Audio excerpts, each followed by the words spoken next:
I got my Moorish paperwork back, and they sent my money back.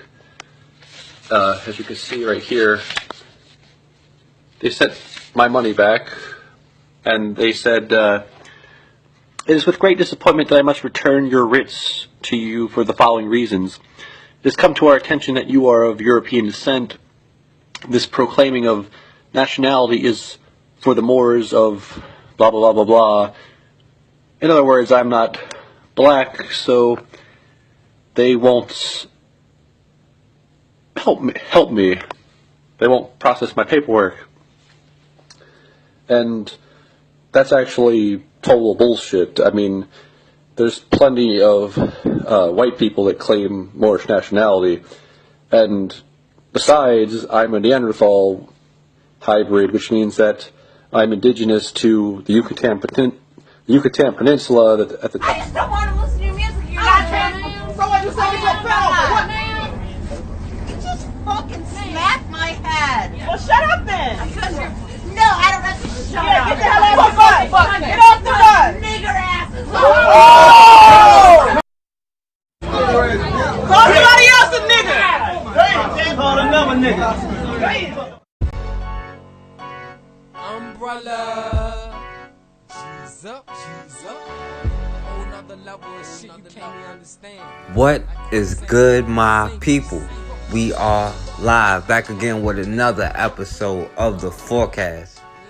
In Chicago, a 15-year-old kid, Steven Rosenthal, was shot in the back of the head after an altercation with Chicago police. So let's see how a 15-year-old can end up getting shot in the back of the head. 15-year-old Steven Rosenthal died of a gunshot wound in the stairwell of his grandmother's house in Chicago. Police say he shot himself in the head. His family says the police are the ones who killed him. Protesters took to the streets on Sunday, claiming that Steven was murdered by the Chicago Police Department. My nephew would never commit suicide ever. The eyewitnesses have told us a very different narrative than the police. They've told us that they saw the police shoot Steven. But that contradicts what the police and medical examiners say, that Steven shot himself after being chased. So here's the official story from the police. They say they spotted a young man with a possible weapon in North Lawndale. Officers attempted to question him when he led them on a brief foot pursuit. Shortly afterwards, he tragically used the weapon on himself. They also say there's body cam footage of the incident, but they can't release it until the investigation is complete. The medical examiner, who operates independent of the police, also ruled Steven's death a suicide. But there are some key reasons all of this has left a bad taste in the mouths of Rosenthal's friends and family. The good kid. He was a good student at Crane. All his teachers loved him. The family's attorney, Andrew Stroth, says they have witnesses who say Steven was shot by police in the back of the head. They say Steven was just walking into his house to get water when police pursued and shot him. Man, they just shot Shorty, man. Crazy as hell, man. GD, look at all the right there, Joe. Damn, man. They say Steven was a good student, and nobody had ever seen him carrying a gun. A teenager who knew him said he wasn't a gangbanger, he was just a hooper. Additionally, the medical examiner has not yet released Steven's body, and his family believes it would show that he couldn't have shot himself. Add that to the thorny history between Chicago PD and the black community, and you've got a recipe for distrust. Steven's mother died in March of this year, and his basketball coach had tried reaching out to him to get him back in the gym. But Steven's aunt and uncle, his legal guardians, maintain that this would not have driven him to suicide, and they're demanding that Mayor Rahm Emanuel force the police to release all the evidence they have. A GoFundMe page has been set up for his family, and so far it has raised over $1,000. At this point, it's impossible to know precisely what happened, but it is the police's responsibility to release all the evidence for Steven's family. That means the body cam footage, the full autopsy report, and any information from eyewitnesses. And if they don't, then the public has every right to assume that something devious is going on, also considering the history of police brutality in Chicago. So this young brother, Steven Rosenthal, was over his grandmother's house visiting her, and he was just outside hanging out with some of his friends. Not doing anything illegal, just outside of his grandmother's house with his friends. So then the police see them outside and decide to approach him for no good reason. They said it appeared like one of them had a gun. They didn't see a gun, he just appeared to have one. So as they approach him for really no good reason, the teenagers see them coming and they decided to just leave, trying to avoid any problems. They didn't want any trouble, and so that nobody would get hurt. Now the police said this 15-year-old brother Steven Rosenthal had a gun, and as they were running away, they were saying, "No, we don't have no gun, we don't have no gun." A spokesman for the police, Anothny Guglielmi, said the police chased him up to the 3rd floor of his apartment complex when they somehow lost sight of him, and then they heard a gunshot. And then they said they came to the conclusion that he shot himself in the back of the head. The police spokesman said the officers were shocked. The police said the gun they found next to him was a semi-automatic, but the ballistics were still being processed, meaning they can't even say his fingerprints are on the gun. They said none of the police fired their weapon, or their police-issued weapon anyway. And the police did have body cameras, but they said the shooting wasn't caught on video. The police superintendent, Eddie Johnson, said he'll let the family see the video, but they won't let them see the gun itself. But his family is still waiting to see the video, and his family and friends and many other people don't believe he shot himself, and even question if he had a gun at all. An update on a teenager who died in the Lawndale neighborhood, but there is a dispute tonight over exactly how he died. ABC 7's Evelyn Holmes explains. Friends and relatives of Steven Rosenthal can't believe he's gone. The basketball-loving teen died following a foot chase by Chicago police. Hooper, yeah, Hooper. That was his nickname? No, he just liked to play basketball he was a lot. Hooper. It happened Friday night around 7 p.m. in the city's Lawndale neighborhood on Chicago's west side near 15th and Keeler Avenue, where the 15-year-old lived with relatives since the death of both of his parents. Today, Bishop Terry Rogers returned to comfort the family and the community. He not only baptized Steven when he was a baby, but also officiated over his mother's funeral 2 months ago. We're just healing, getting over it, and this happened, and we're devastated. Friends and family of the teen say that his passing has been made even more difficult because of the circumstances surrounding his death. Chicago police investigators say he shot himself. Steven's family isn't buying that or the ruling by the Cook County medical examiner that his death is a suicide. This family member, who identified herself as one of the teen's aunts, asked not to be on camera and says she doesn't believe that he was armed.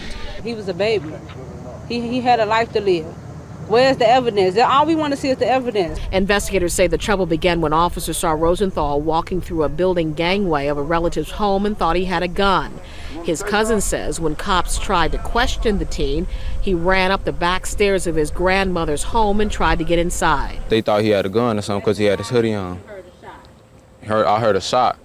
I'm sitting right here watching everything. I seen him shoot him. Relatives say although Steven was in mourning over the loss of his mother, he would never have harmed himself. And while some are calling on officials to reclassify the shooting, those who knew and loved Steven Rosenthal struggle with the pain of losing a young life. I want justice for my nephew. He didn't deserve to get shot. So the police superintendent, Eddie Johnson, said they will release the video in time after they finish investigating. But if they already ruled it a suicide, there's nothing left to investigate. Just release the video. But they won't even release the autopsy to his family. They didn't even allow them to see his body. Because if they saw it, it's kind of hard to explain how somebody could shoot themselves in the back of the head while running away from the police. And the body camera probably shows, if nothing else, them racially profiling black teenagers, black kids. The medical examiner said he died of a single gunshot wound to the head. Now, he didn't say where on his head, but he ruled it a suicide. So I guess while he was running, he decided to stop and shoot himself in the back of the head. He might as well just let the police do it for him for all that. But they won't release any evidence, and you have eyewitnesses that contradict the police story. Gone. They took him off the scene. Was it like a plainclothes officer? No, he was a tramp. Yeah. Not no, like he ain't had no blue shirt on. Like he had on like plainclothes officer. Like undercover kind of. But he had a vest on. Right. Yeah. But he was in plain clothes. He had a, yeah. Was he don't wear the gloves. on a porch when this happened? Or where was he running to? I think this is what Channel 9 that's out here now. But then that's what we get to running because we see the police. Cause we see them, but we like we tried to, cause they came in the gate. We was finna tell them y'all can't come down the gate. We ain't doing that, cause they was already mad cause we was looking at it while we was dancing or whatever. So they came back there and they Kids dancing. Yeah, then we dancing, getting ready for a party. Was any kind of crime being committed before the police pulled up? We gonna see those video on this phone of us dancing. Right. Everybody got on the phone. They was just on Facebook Live. He got it in his phone. What's he got it in his phone? The guy that was killed? Fox 32 is out here too. We was out on the front dancing or whatever. And we all having fun on the corner. We see the police stop by the stop sign on the corner. And they watching us. And the song go off whatever. Let's see he's gonna get him some water. I say, alright, and he go back. As he get to walking back, we see the police, they stop, they look at him, and that's when we get to walking towards going down, we finna go through the path or whatever, because we get to running, because we know the police finna, we see him finna, we didn't know he was gonna shoot him, we thought he was gonna put him in cuffs or whatever.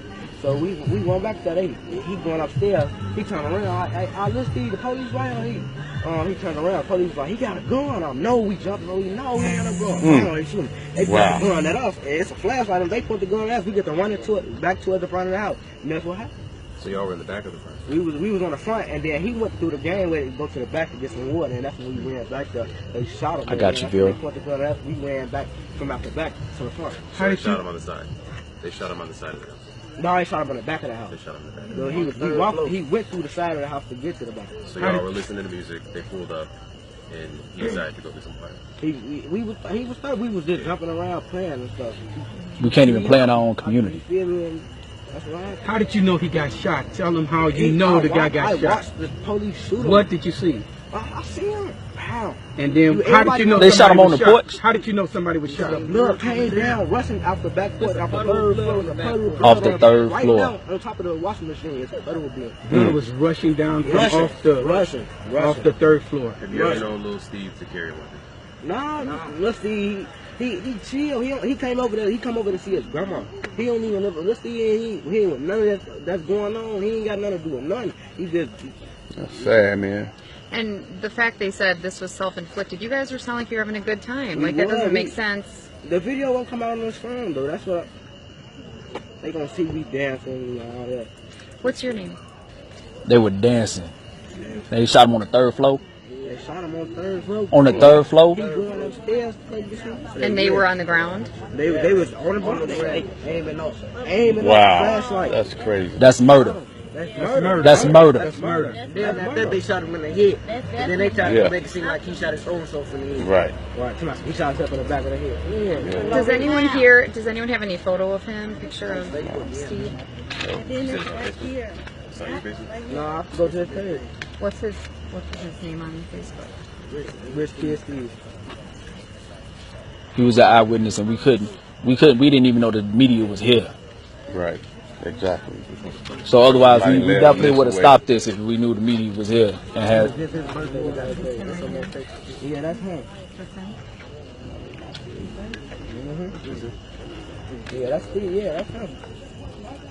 Hey, bro. Let's get him away from these cameras. Let's get him away from these cameras. Yeah. So much. Right. You gotta ask them. So these cops with plain clothes with vests claim this 15-year-old kid appeared to have a gun, which they spotted from their car. And as they ran away, they said they didn't have a gun. And you have a witness that said he saw the cops shoot him 3 stories up. This young brother, Steven Rosenthal, was just visiting his grandmother. He was on the basketball team and his mother just died. He didn't have anything to do with any gangs because, you know, if he had a record, that's the first thing they would have said. But it doesn't matter because he's in Chicago, and what about black-on-black crime? But they don't even have suspects for all this black-on-black crime to even be able to label it black-on-black crime. We probably have more suspects for cops that have killed people in Chicago than we do black-on-black crime. But we have evidence of Chicago police brutality for years, for decades.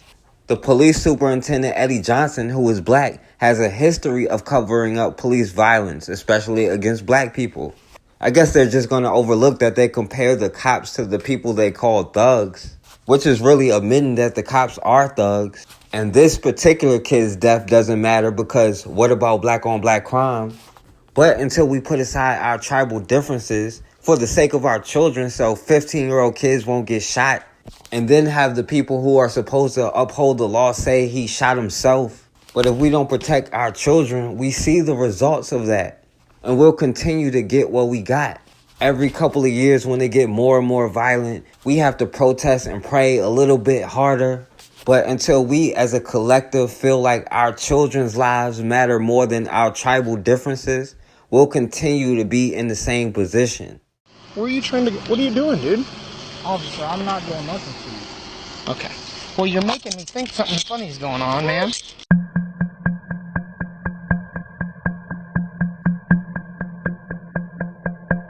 How you doing, officer? Is this your car? Well, it's a rental right now. My car's been shot. Okay. Did something break down? Yes, sir. Gotcha. You guys just came from over the park, right? Yeah, we just hanging out. That's it? Well, that's what we doing. Is this your car? I just told you my car's in the shop, officer. This is a rental. Okay. How do you start it? What do you mean? I just put my foot on the brake and I put it in drive and I drive, officer. So it's your car, though?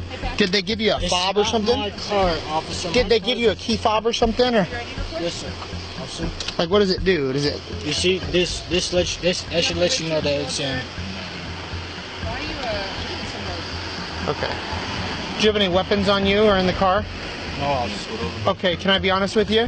It smells like marijuana in the car, and I can see shake on the ground. And your buddy's giving me the idea that maybe he's got a gun. You know what I mean? Like, that's what I think. How? I don't know. Just the way. I mean, just the way you're holding yourself, man. Like, that's why we're nervous, man. That's it. I mean, if you're scared because you got a little bit of weed, that'll be one thing. Officer, okay. There's no weed. Okay. There's no shake on the floor. Okay. So there's no shake on the floor. Officer. Okay. All right. And you don't have any weapons on you, you said? Officer, that is correct. Go ahead and step out, Montre. Yep, I just told you why. 3 times. You want me to recap again? Officer, look, my hands is up. Yep, your hands are up, and now I'm asking you to step out of the car. I gave you my ID. You gave me your ID. Go run it. Yep, I don't want to. I'm not walking away from this car. Officer, can I ask you why? Yep, because I just told you. Step out of the car. If you don't want to go to jail, I would expect you to please listen. I mean, I told you I'm a cop. Face the car when you step out. Face the car when you step out. Face the car when you step out. Don't flex. Don't flex. I don't know what you're doing, man, but you need to knock that off. Stop pulling on your arms.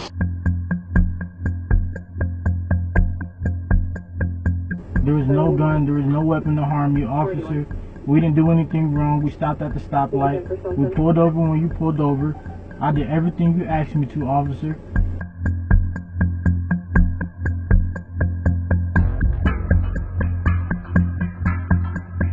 Is there marijuana shake on the floor of the car? Officer, that was cigarette ash, okay? There's no, you didn't find no marijuana. I'm not charging you with marijuana. But here's what, if you want me to be real with you, like, I want you to be real with me for a second. Like, did I make that up? You know what I mean? Did I make it up? I believe so, officer. Okay, so you want me to just write you the ticket for the stuff that I have to write you tickets for? If you think that I'm lying, like, then we'll go to court and we'll talk about it then. Okay. Or do you want to just be real with me and I'll be real with you? Wow, officer.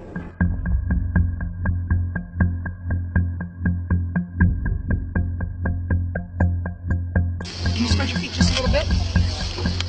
Okay. All right, come back and stand with me, okay? You're not going to run from the area.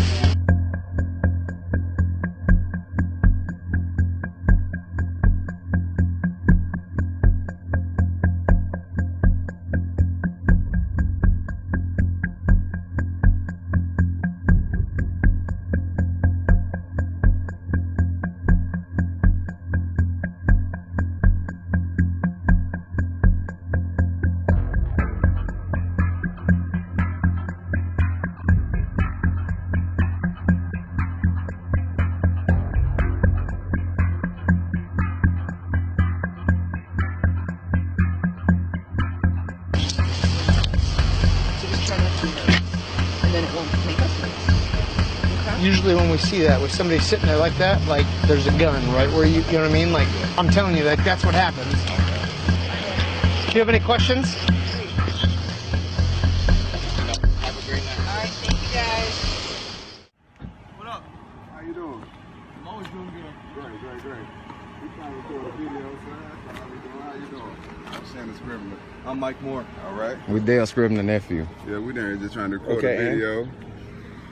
We just noticed you've been following us everywhere. Right now? Yeah. You know why? Because you don't belong in my city. How we from here? But you understand, I know who my people are, right? Who belongs here, who doesn't? Who don't? We got gang wars going on. We got all kinds of stuff. And I come from the big city where this stuff's small. Yeah. Okay? So that's cool. Oh, yeah. Do your thing. Oh, yeah. We don't. You say we don't belong in your city, though? Can I say something? Yeah. Okay. You don't. I have never seen you here before, and I know almost everybody here. Man, I grew up in 101. Well, good. I graduated from England High. Well, good for you. My name's Mike Moore. You all right? Okay. I'm not from here. Step away from my car. I'm about to get my dog out there. Ooh, yeah, let's get away from it. They told my son he can't come to school because he got hair. Wow.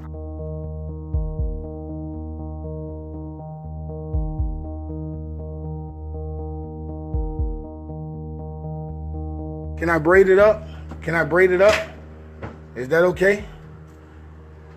I don't think so. Where's Mrs. Book has to give that? It's in our. That's crazy, man. It's in our handbook. It has to be above the ears. That's crazy. Oh, be calm. Stay calm. Don't trip. Don't worry about it, son.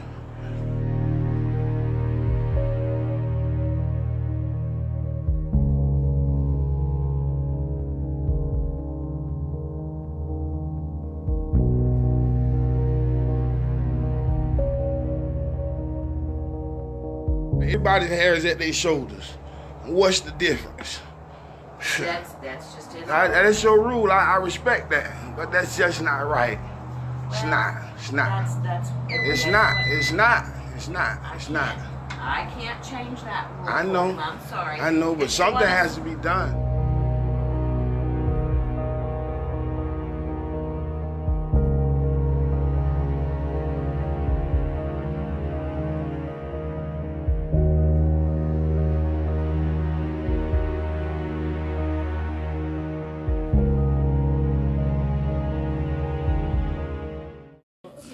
My daughter got this. Look at my daughter. I know. I don't want this to happen. Yes, you do. Yes, you do. You don't care. What's wrong with her hair? There's nothing wrong with her hair. Her hair is It's a black. Come on. She has several hairs. It's not just her hair. Come on, let's go for the color. What you doing? You gotta get these back. I wish I could keep these. Put that in. It's a hairstyle that they're choosing to do. Come on, it's fine. It's long as it's not in her face. Steven. Miss Finnegan, they want smart. Miss Linnell should cancel you smart. I say, let me use. Okay, That's what I'm trying to get at. She's gonna be all right. She's prejudice in school.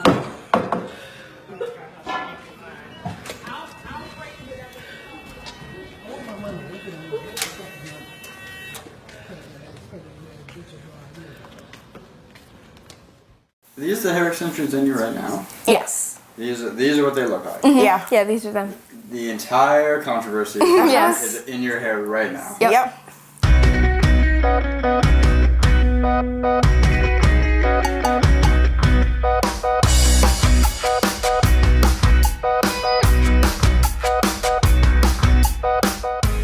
The second day that we came back from vacation, Deanna got called down first by one of our teachers, and then I got called down like a couple subjects later by the same teacher. Well, they banned me from participating in track. So what is this? This is my track uniform. Mm-hmm. Supposed to be wearing it today, but I can't. This uniform, the last time I wore it was when they wouldn't let me go on the bus. I was ready to go, I was getting on, and they told me I couldn't go on and couldn't attend the meet, and they made me change back into my clothes. It's affected my academics, like, I feel like a lot. Miss Fitzgerald, she keeps on bringing me, like, detentions and stuff and like all these punishments, and it's just like stressful. So wait, tell me what this is? It's a proposal. What was the answer? It was yes. What happened? I went home. They went to prom. Oh, you did? Oh no, I can't go. Oh yeah. Yeah, I can't go to prom. But I still got to have a proposal.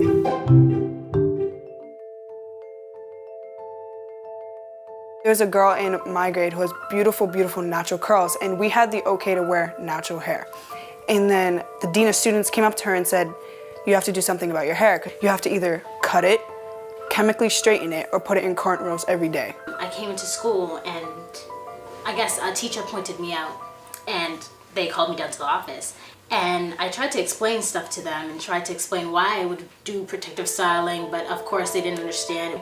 So I'd be explaining, basically to tears. I was so frustrated, and they'd be like, oh, we've done our research, and based on the research that we've done, it doesn't seem that you need braids.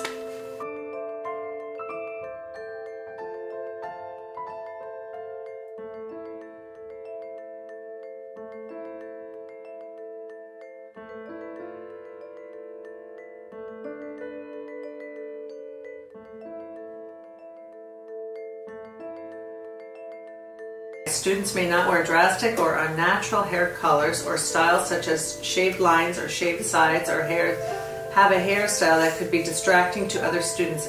This means no coloring, dyeing, lightening, sun-in, or streaking of any sort. Hair extensions are not allowed. Has anybody in your class ever highlighted their hair? Oh yeah. And have they been written up for that? No. How come? Usually, like when the white people, they dye their hair or highlight it and stuff, and they just kind of look it by, and they pretend not to see it, or act like it's natural or normal. Or it's not there. The school was built in 1998, and this sounds like a policy from the 1950s. And there's advocates and the demand letter from the Attorney General's office that they would change this racist policy. Hey, hey, ho, ho, this racist policy has to go. I just kept thinking it's just my hair. Why am I having to get a form and all these infractions and have to deal with all this when it's just my hair? Decides that she doesn't want the children to shop in her store because she said they have to be with a chaperone. They go get the chaperone, and then she excuses all of our girls to leave the store because she doesn't want them there. What's your reason why again? Because they didn't have a chaperone. No, and when they got the chaperone, what was your reason? I didn't think she was a chaperone. And when she was explaining why, what did you just say? What did you just say? They're not welcome. They're not welcome. Months after a girl was randomly attacked on her way to school in Fort Worth, police believe they found the man who did it. Jason Allen is live in Fort Worth tonight, and Jason, police told you they're concerned there may be other attacks connected to this man. And Gilma, that's because even though police believe that they have found their man, they still don't really have a good theory on why he might have done this. People who live in the neighborhood where it happened, they don't seem to recognize him at all. And police said it's possible that this same crime could have happened in other cities or other states. 35-year-old